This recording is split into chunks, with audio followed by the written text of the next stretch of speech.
Easy answers are a sweet poison. You are here for the dangerous truth.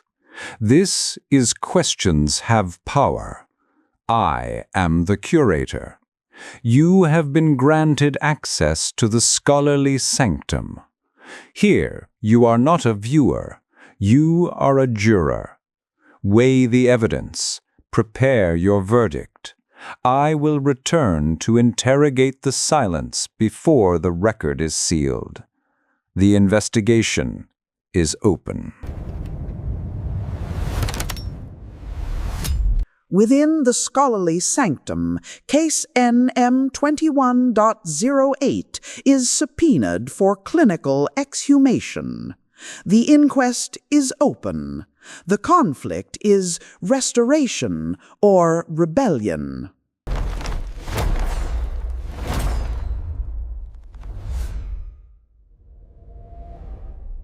Juror, the High Tribunal of the Scholarly Sanctum warns you against seeking a material shield to hide from a pneumatic conviction. Weigh the cost of your own survival. Juror Zaven Vartanyan in Yerevan, Armenia, has submitted a formal requisition for discovery regarding Moses and the Bronze Serpent. The inquiry asks if this luminous seraphic replication mandated by the sovereign violates the Sinaitic Law and the 1611 Authorized King James Version's statutory prohibition of graven images.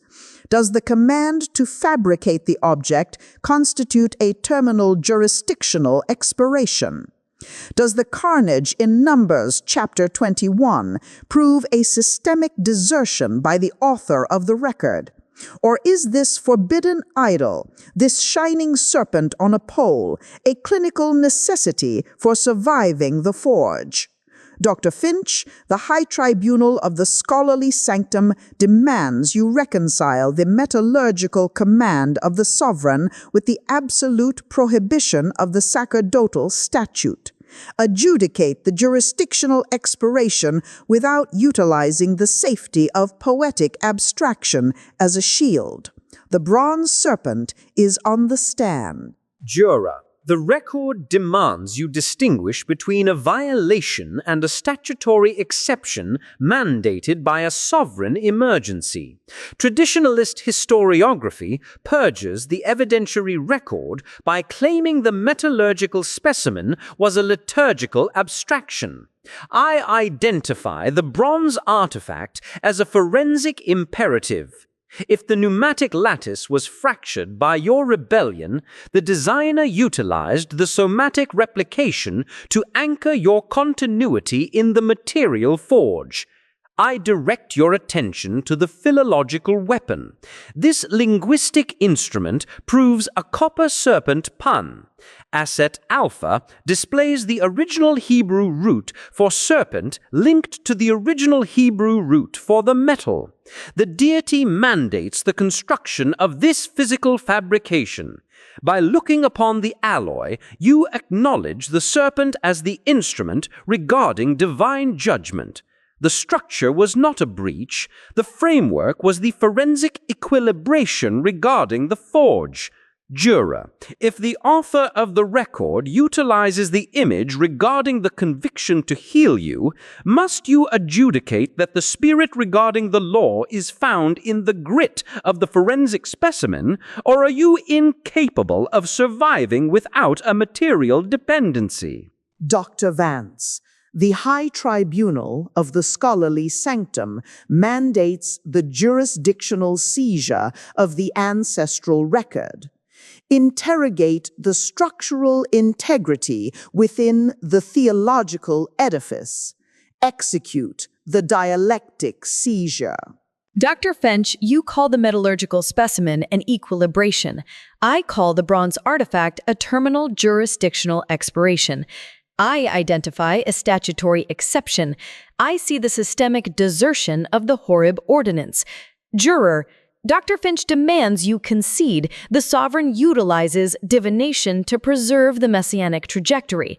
The capture of the record is an act regarding methodological erasure. The construction is not being stabilized. This framework is being handed over to the dragon. Observe the sickle regarding implication. The cognate chain proves a tactical power seizure. Asset Omega displays the Midianite artifacts from Timna. These exhumed remains antecede the record. The pole is not a divine gift. The pole is a terrestrial ziggurat.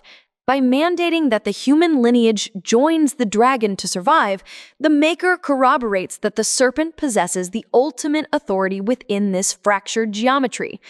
Alistair, if your deity must resort to elemental protection magic to salvage a collapsing framework, is the creator a mason regarding truth or a diviner regarding desperation? The advocates have rested. The inquiry interrogates the systemic fractures. The High Tribunal of the Scholarly Sanctum consigns forensic custody of the record to the curator for the forensic profile.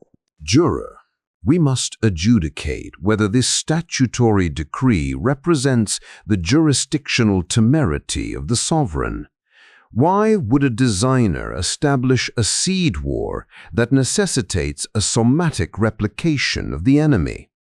If the beloved children must look upon the serpent or face biological termination, does the design signify a clinical restoration or a terminal trap?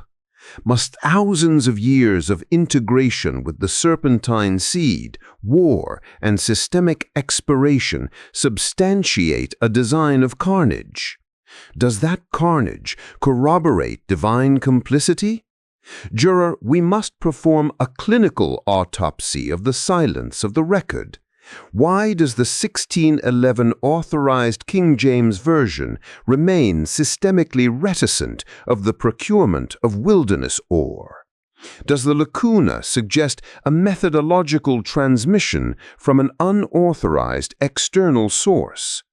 Juror, we must interrogate the structure of your own intent.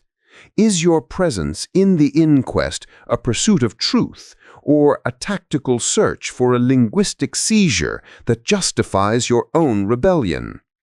Does the record demand that we acknowledge the metallurgical specimen not as a relic of the past, but as the blueprint for our own current survival strategy within a fractured reality? If so, the record forces us to weigh two profound risks. Is the acceptance of the indictment by Dr. Vance of a divine systemic desertion more existentially precarious than the defense of Dr. Finch of a sacerdotal violation?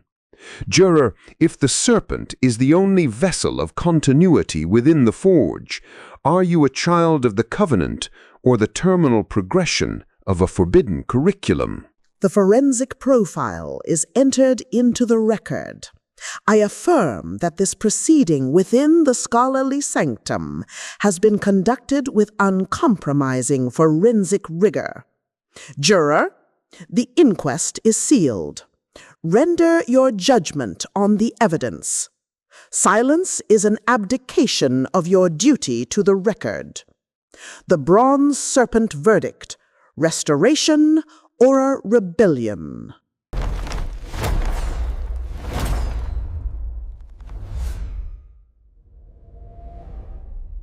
The foundational evidentiary sources are sequestered within the case file infrastructure of the digital record to facilitate your perpetual forensic investigation. The record is now sealed.